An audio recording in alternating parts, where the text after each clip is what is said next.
us save time, please come up. I will introduce you as soon as we start. So our three speakers, if you're in the room, please come up so we can get ready to start.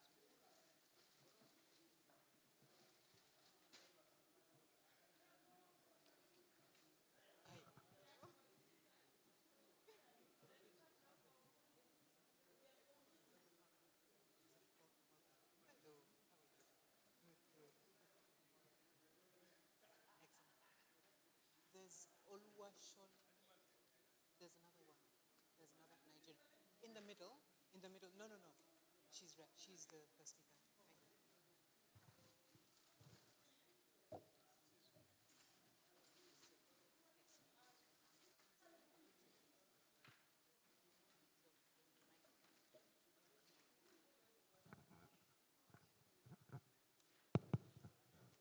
Good afternoon, ladies and gentlemen. Everybody, welcome. Welcome to the session. Today's session is from track C on epidemiology and prevention science. This session is going to focus on HIV prevention technologies.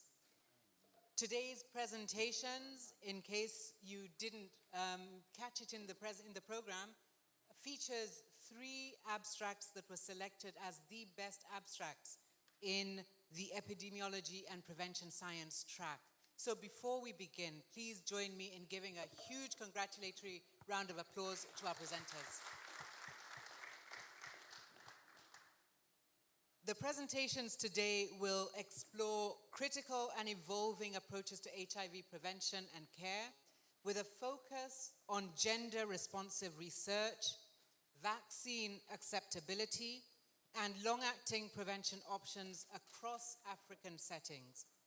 We will hear evidence on the links between female genital schistosomiasis and HIV risk.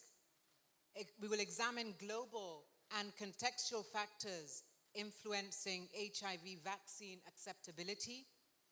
And we will explore CAB-LA, long-acting cabotegravir, as an innovative prevention option to improve adherence, all of that drawing from real-world program experience in Botswana with other evidence from Nigeria.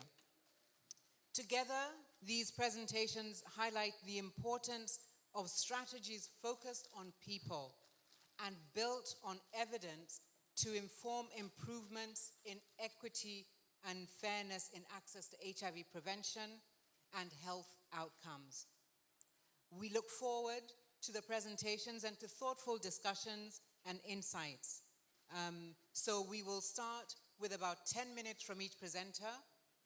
So please stick to time to allow us to give about 10 minutes for questions and exchange with the experts in the audience, at which point we will then return to the speakers to respond, if they may, to some of the questions raised. So without further delay, ladies and gentlemen, I'm pleased to introduce our first speaker, Ms. Oluwashola Balogun, a passionate public health professional and a Master of Public Health candidate at the University of Ibadan, specializing in health promotion and education. Her journey in public health is driven by a strong commitment to strengthening health systems and improving service delivery, particularly for young people and underserved communities. She has worked extensively with NGOs and public health programs across Nigeria. Today, Oluwashola will be presenting her abstract entitled Overlooked and Misdiagnosed: Female Genital Schistosomiasis and its Implications for HIV Risk in Endemic Nigerian Communities. Please join me in welcoming her.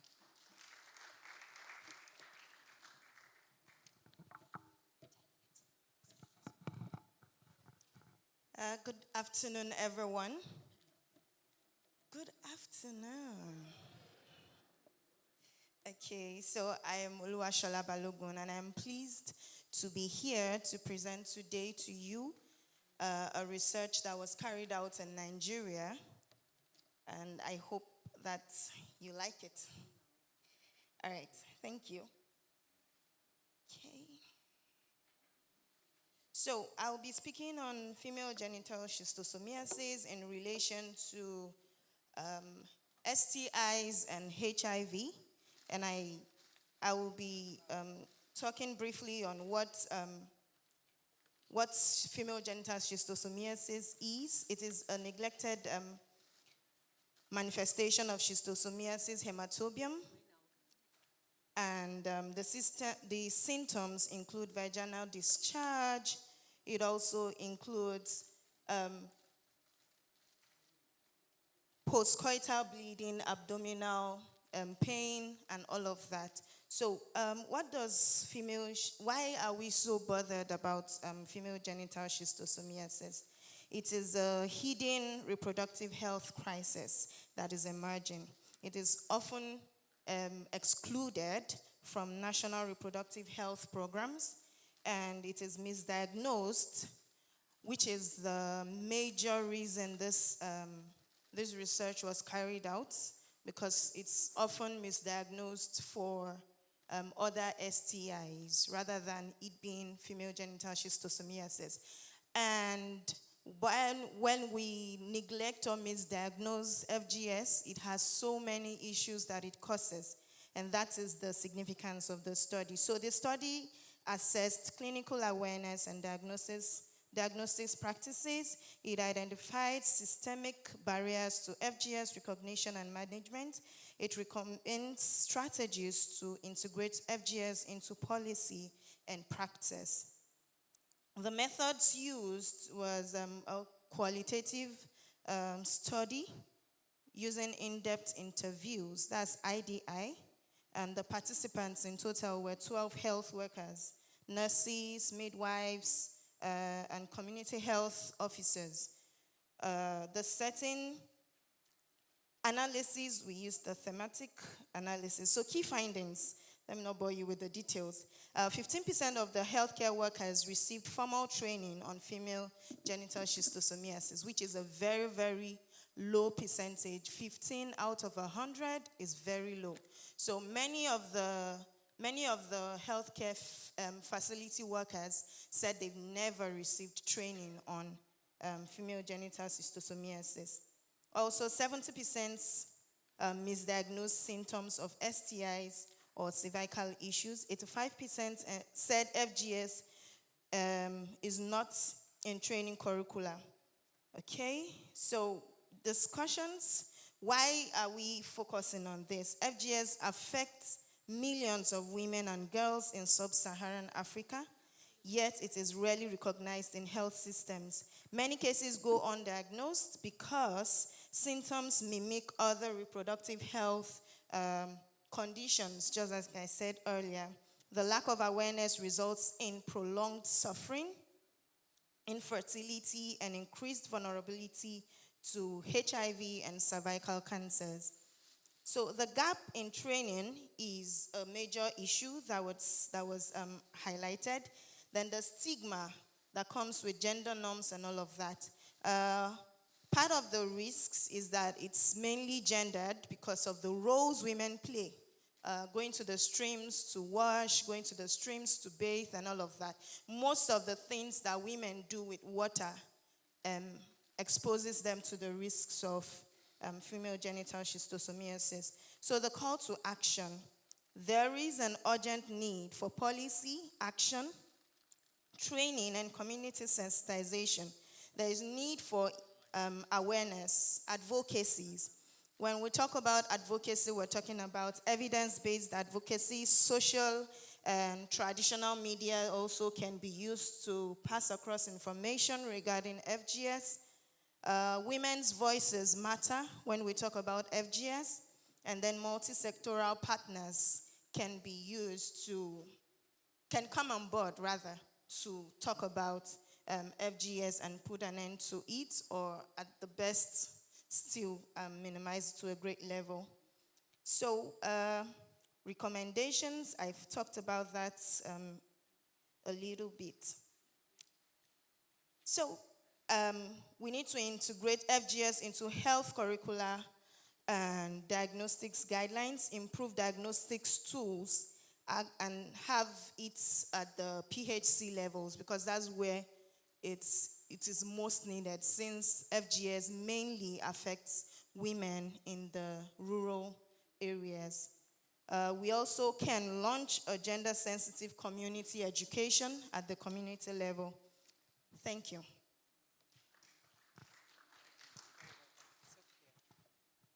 Thank you so much. I think we can do better at congratulating our speaker. That was an excellent presentation.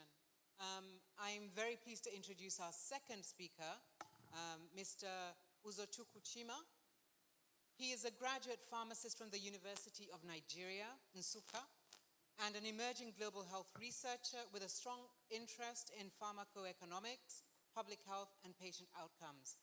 His journey in research is driven by a commitment to generating evidence that informs health policy and supports equitable healthcare delivery. Today, Uzochukwu will be presenting his abstract entitled A Scoping Review of the Impact of Vaccine Characteristics on the Acceptability of HIV Vaccines, Current Global Trajectory of Evidence. Please join me in welcoming Mr. Uzochukwu Chima.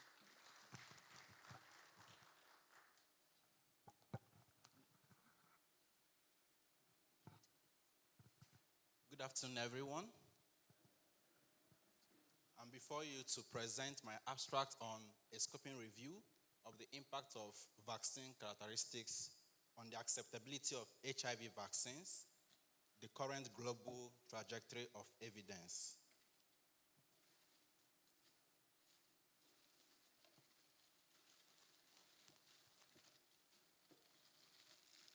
Okay, this is a summary of what we'll be looking at.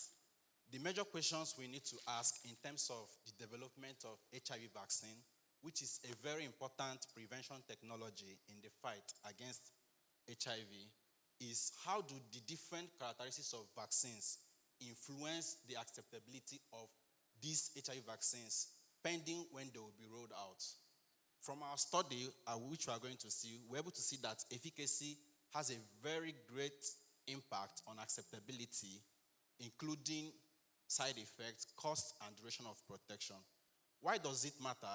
It matters most because the high uptake of these vaccines is dependent on the user preferences, which we synthesize from the evidence from this our research.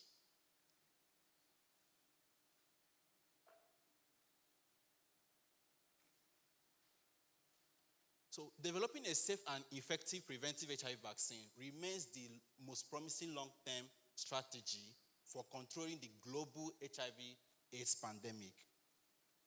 Although these vaccines, they have a strong potential in fighting HIV, we can see that the real-world uptake of this vaccine, the acceptability of this vaccine is greatly dependent on how acceptable it is across different populations.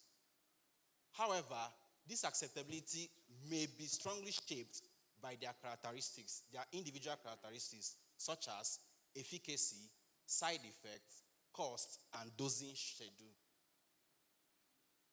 Now, the evidence examining how these vaccine attributes influence user preferences is quite limited and scattered across populations, settings, leaving an important research gap. Understanding how these characteristics matter most in how we are going to design this vaccine, in how we are going to communicate how this vaccine would be helpful for the general population, for the key population, and also the implementation planning once this vaccine become available. The aim of this study is to determine the impact of vaccine characteristics on the acceptability of future HIV vaccines. Now, in our methodology,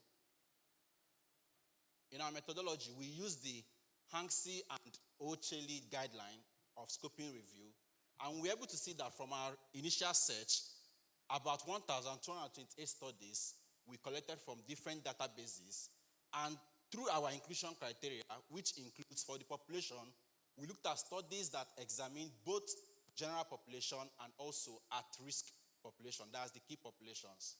And the intervention we are looking at is the future HIV vaccine characteristics with outcomes ranging from the impact scores of these characteristics and the acceptability ratings of the individual vaccines that were examined. In the study design, we only recruited or included studies that were peer-reviewed and have conjoint analysis as one of the study design that were adopted in those various researches. And after further screening, we were able to only include 11 studies based on this inclusion criteria.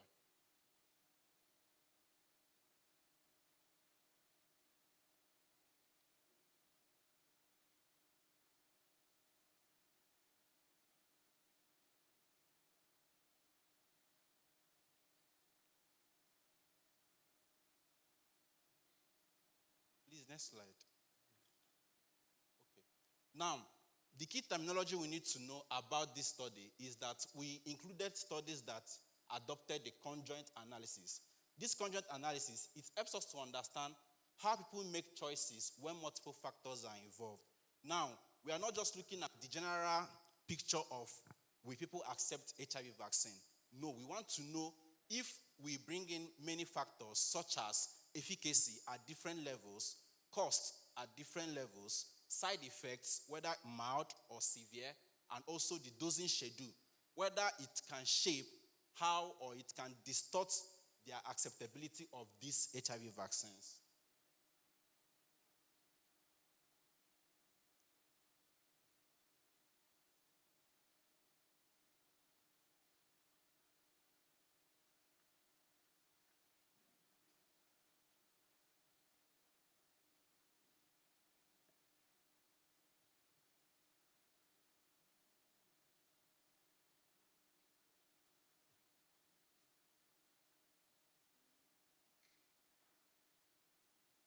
So, in summary, the conjoint analysis identifies the relative importance of each vaccine characteristics, how it compares with other characteristics in determining how people will accept those vaccines. And in conjoint analysis, the importance that people give for a particular characteristics is expressed either as impact scores or utility values. Now, the question we are about to answer based on our findings is, how do user preferences for vaccine characteristics influence the acceptability of future HIV vaccine rollouts? In our results, as I said earlier, we included 11 studies based on the inclusion criteria. And as we can see from this table, we will see that majority of the studies were done in developed countries such as USA, Canada, and Thailand.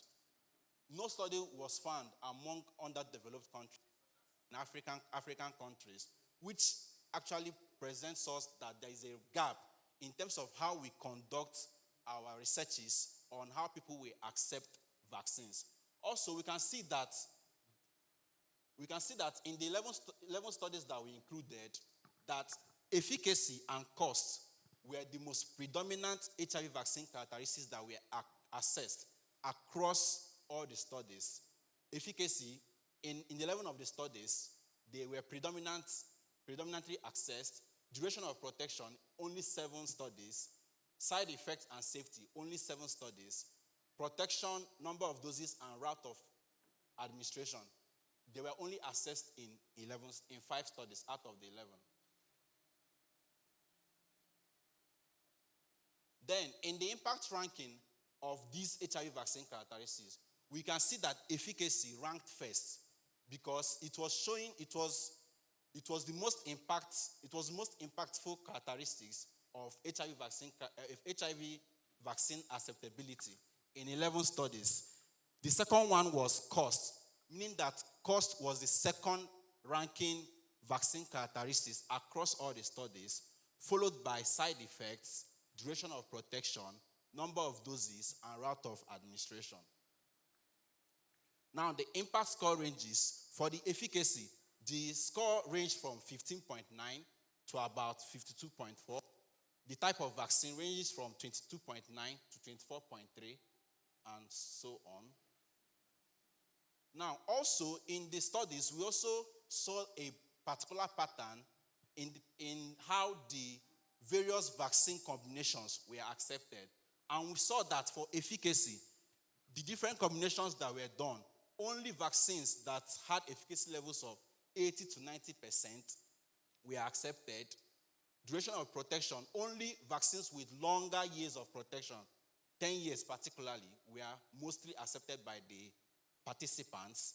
Side effects, only vaccines that have no or mild side effects were accepted by the participants.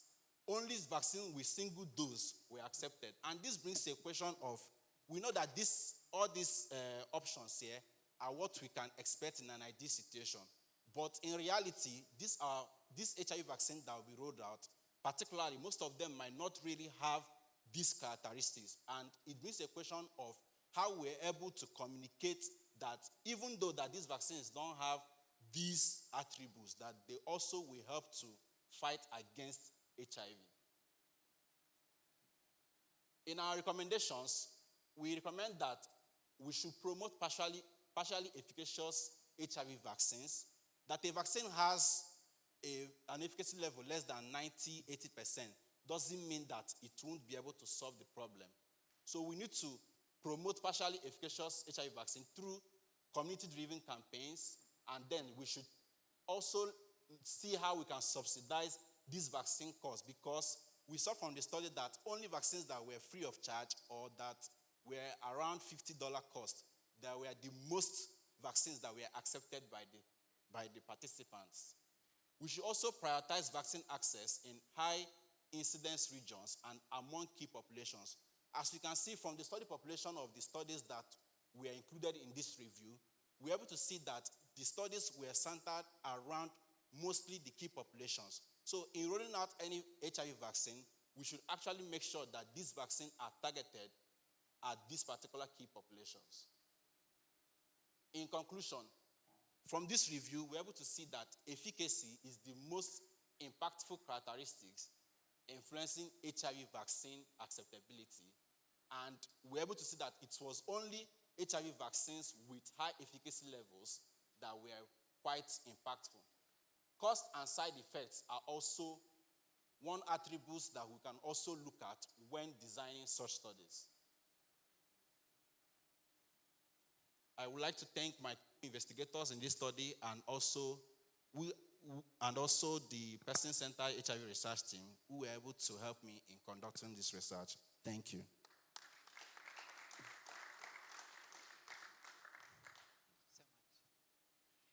Thank you very, very much for another excellent presentation. So the first presentation showed us why it's important to understand that service providers know what they should be looking for, that they know how to look, how to examine, how to look for those signs so that they can respond. That's the supply side. And now our previous presenter has talked about the demand side. Do our patients know that there's an intervention that will work? And do we understand whether they can afford it and the factors that might affect their acceptance of the interventions?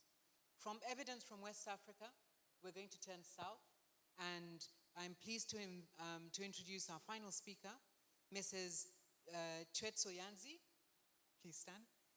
She is the Senior Monitoring and Evaluation Officer at Tebelopele Wellness Centre. She's a results-driven professional with over 12 years of experience in the non-governmental sector, with a strong focus on HIV and detection and care. Mrs. Yanzi holds a bachelor's degree in social sciences, specializing in economics and statistics from the University of Botswana. Today, we're privileged to hear from her as she presents her abstract entitled CAB LA, an appealing alternative to HIV prevention and boosted adherence. The case of Gaborone Tebelopele Wellness Centre, Botswana, which highlights innovative approaches to HIV prevention and improved adherence within program settings. Please join me in welcoming our final speaker.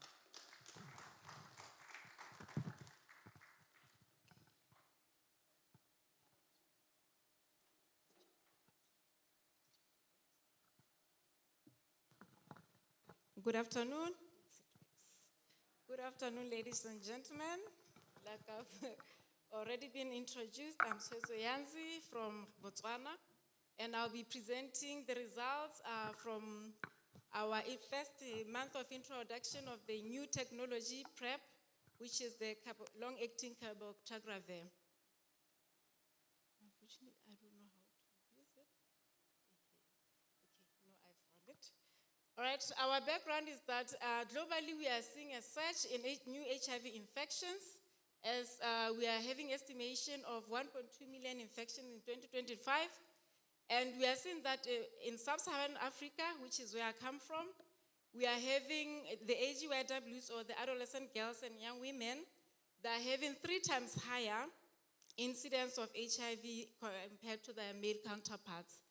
Now, when we zoom in into Botswana, according to the 2023 Statistics Botswana report, our incidence level and our prevalence rate, they stand at 0.2% and 20.8% respectively among the adults in Botswana. And currently, as I believe we all know, that Botswana have already reached and surpassed our 95 target, but the struggle is not yet over. We want to see the 100%.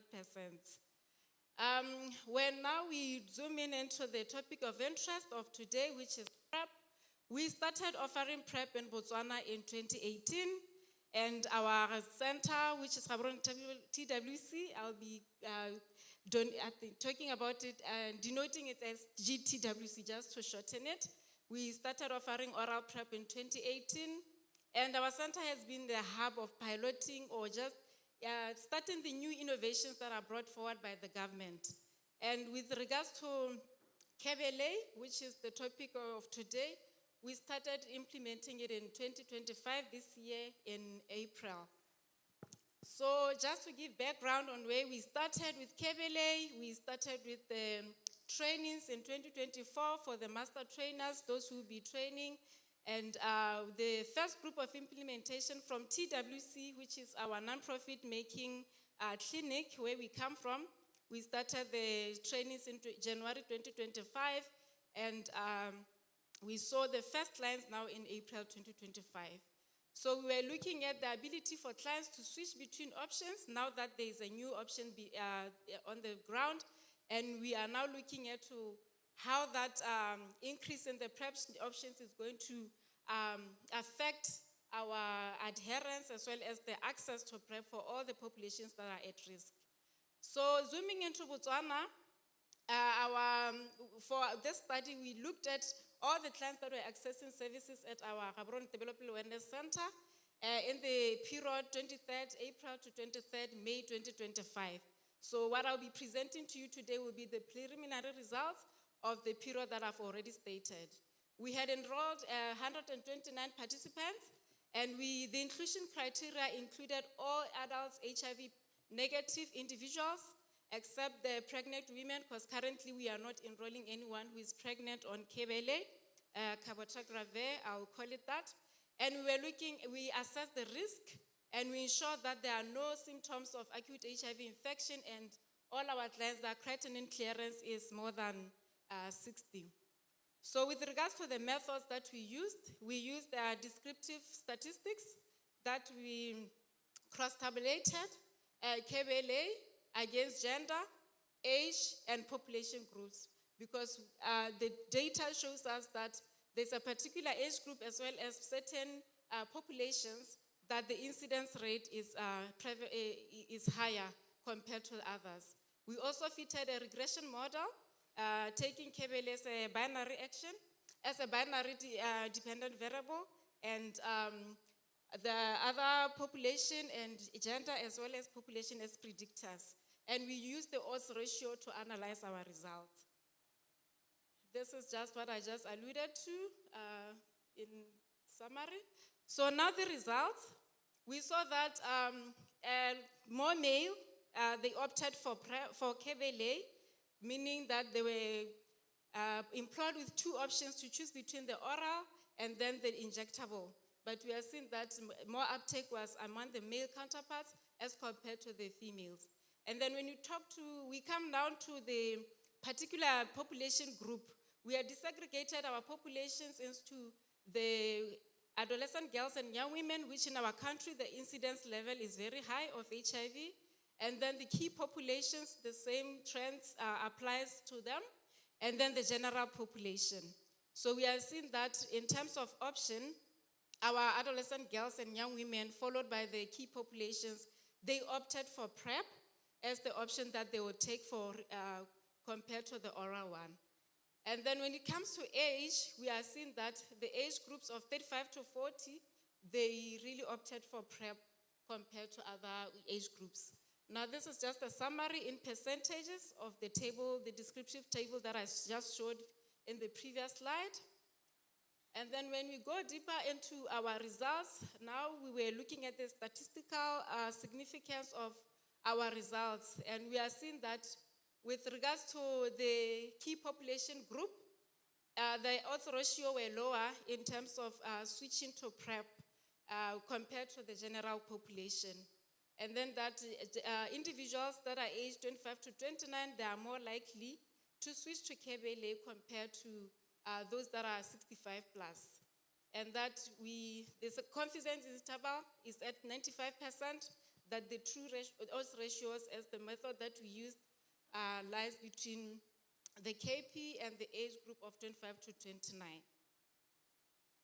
Now, our conclusion is that when we expand access to varied HIV prevention methods or options, it is one of the building blocks for a successful global response, which contributes to the decline of new HIV infections. As such, scaling up Kebele and other options that are available nationally, in the case of Botswana, and we believe also globally, is recommended to reach among at-risk populations, as our study was zooming in at the at-risk populations. So I will also end my presentation with the call for action that in the age that we are, we know that different populations, there are different products that appeal to them, and we call for the access and of different products. Like in our country, we have just started with Kebele, and we believe that we will be having another option, which is the Lanakapabe, that has just also reached our continent. Thank you.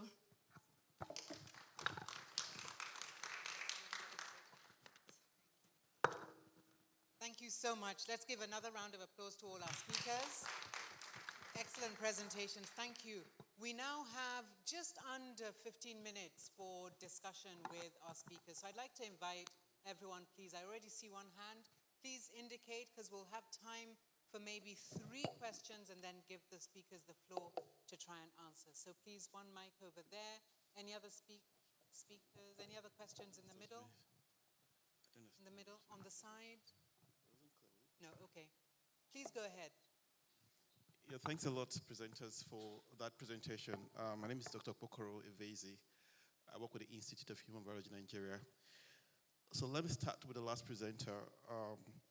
I wanted to understand your eligibility criteria. You defined high-risk population, but it wasn't clear how you defined the population as high risk, whether they're FSW. But I know you call them adolescent and young plus KPs. But in a nutshell, I wanted to know, were you measuring uptake of the service or just describing the population? I wasn't getting it to say that 80% uptake. I wanted to get that clear. What proportion of people were you assessing as uptake of Kabele? It didn't come out clear to me to say there was good uptake or there was poor uptake. I just wanted that clarification among that population. Then for Uzochukwu, I wanted to understand what you meant by acceptability. I know you talked about the scoping review, and you had a list of maybe 3 or 5 different points you were assessing: cost, efficacy, and a few other things. I wanted to understand how you defined acceptability. Was it having those 5, pointers that showed acceptability? It didn't come out clear to me what you meant by acceptability from the scoping review. And for the first presenter, you talked about healthcare providers, and you didn't mention physicians. I felt maybe you were biased towards physicians, or maybe your focus was primary healthcare, but you just mentioned community health practitioners, CHUs, and all that. I wanted to know why you didn't include physicians in providers. You wanted to be conscious of female genital schistosomiasis. I just wanted your view on that point. Thank you. Thank you. Thank you very much. So 3 questions, one for each of the speakers. We'll ask our speaker from Botswana to respond first, and then we'll go to Uzochukwu, and finally the third one. All right, thank you. Thank you so much for the question. So your question was on the populations group. So what we did was everybody who was accessing services into our facilities, we were screening them using the 4 criteria that I flashed there, with HIV negative, at risk, and all that. So in terms of the risk, the population that of interest, we're looking at the numbers of what our statistics are showing at Botswana, and we are seeing that the incidence level is high, or the prevalence level is high among the adolescent girls and young women, as well as the key populations. The key populations include both the female sex workers, the men having sex with men, as well as those who inject drugs. So we are looking at whether when another PrEP option is made available, will that impact the results in terms of the acquiring new infection in those population groups? So I hope that I've answered you. Thank you. Not quite. Thank you. We'll give an opportunity to the next speaker. Okay, thank you for the question. On your question about the acceptability, in this context, we are asking if the vaccine is available, will they accept to use it? Now, in those individual studies, they were asking them not just whether they will accept to use the vaccine, they were also looking at if these different combinations of vaccines were provided to you. Will you be able to still use the vaccine, not just in the general perspective of we are giving you this vaccine, will you be able to use it? Now, they are now checking for each of the vaccines that were modeled in the individual studies. They were now asking them, if you have a vaccine A with 30%, 50%, 90%, with a cost of $0, $100, and so on, will you be able to still use the vaccine? So that's what the study was all about. Okay, thank you. Thank you very much. And our final speaker? All right, thank you for your question. The research was carried out amidst healthcare workers. That's nurses, some doctors, also some pharmacists. Yes, so I don't know if I answered your question. Thank you. Yes, thank you. Thank you very much. So we did not discriminate against doctors. There were some doctors included in the study. Thank you, speakers, for responding. We still have some more time, so please, if there are not just questions, but we've heard very important information about supply side, addressing capacity gaps, and ensuring that providers are ready to provide the appropriate services. We've heard again about the demand side, making sure that we understand our patients' preferences, but also what makes our interventions acceptable. There are lots of people in the room with lots of experience in these areas. I invite you, if there's an addition that you'd like to share, please to go ahead. There's a hand over there. Thank you. Thank you very much. My name is Batsi Makuniki. I'm from Zimbabwe. My question is to Oluwashola on female genital schisto. I'm a health worker many years, but also for me, female genital schisto is something quite new. So for us, schisto as it is looked at as a neglected tropical disease. But I'm trying to understand, how do we diagnose female genital schisto? Is it a diagnosis of exclusion? Because, like you're saying, there's a lot of misconception and misdiagnosis, because maybe that is one of the big issues. Is there a rapid test that we can use to be able to diagnose it so that we can integrate it with HIV? I'm just trying to understand. Okay. Thank you very much. Let's see if there are any other questions or suggestions, comments from the floor. We have a very shy audience this afternoon.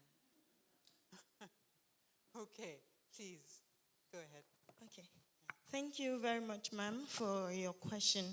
So, female genital schistosomiasis goes through a series of lab tests. So there is a swab that is done, and then that is taken to the lab, and it goes through lab test actually. So it's not a rapid test. There's no rapid test for FGS yet. And the reason it is misdiagnosed is because the symptoms are close to that of other STIs. And yes, so that's the basic issue behind the misdiagnosis. Because the test process also follows some STIs. You know, it's not all STIs that has rapid tests. As things like gonorrhea and all of that, those have rapid tests, but FGS doesn't. So it goes through lab tests, and sometimes the symptoms or the results sometimes looks, the symptoms, yes, are close to those of other STIs, and that's why it's usually misdiagnosed. And there's a drug for prevention and also for treatment, praziquantel. Thank you very much for clarifying. I'd like to take advantage of the silence a little bit to ask about young women. In your data from Botswana, you showed a chart showing that older women tended to prefer Kabele more so than the younger women. Did I read that correctly? What did you actually find about young women? Because PrEP, when it was initially, all the research has initially been driven a lot to make sure that we give options that are more acceptable and accessible, especially to younger people who are so often excluded from interventions that they can control. Did your research actually reinforce that? Or did you find something interestingly opposite? Yeah, I was trying to look for this chart, but as you can see from our numbers, in terms of the aggregate numbers, 76%, which is the adolescent girls and young women, is the one that constitutes a higher percentage, which is something that is interesting because now when we go down into the statistical analysis, we are seeing that now the age group, which is older than the age where Ws, they are more statistically significant. But in terms of the choice and opting for Kebele, the young girls were opting for Kebele. Yes. Thank you. Thank you very much. I have a question. Do we have, I have a is there question another here. question that's, thank you. Yes, Hi. please. Yes, please. So the female genital, please, I want to find out which sample did you use? Normally, what sample do you take from them? Is it urine, stool, blood, I swab? am not a clinician. Oh, okay. I only carried out the study to know what the nurses, the doctors, and other health practitioners do in the case of FGS, and if they are aware that FGS is in their communities. So it's just like a study to know why it is misdiagnosed and under-discovered. Yes, that's basically what we did. Oh, okay. Not clinical, we didn't go clinical. Right, because you made mention of the lab, because the doctor asked, he said you also work with a lab for them to verify that, So I thought maybe you know. No. It's, I was talking about how the test is done. It's done. Okay. Yes, they get samples, take to, there's clinical process and then the lab process, yes. Oh, but you didn't go into the No, details of we it. didn't go into that. Right, thank you. Thank you very much. I'd like to invite you once more to join me in thanking our wonderful speakers. Again, the best abstract from the Epidemiology and Prevention Science track. Thank you so much for the excellent presentations.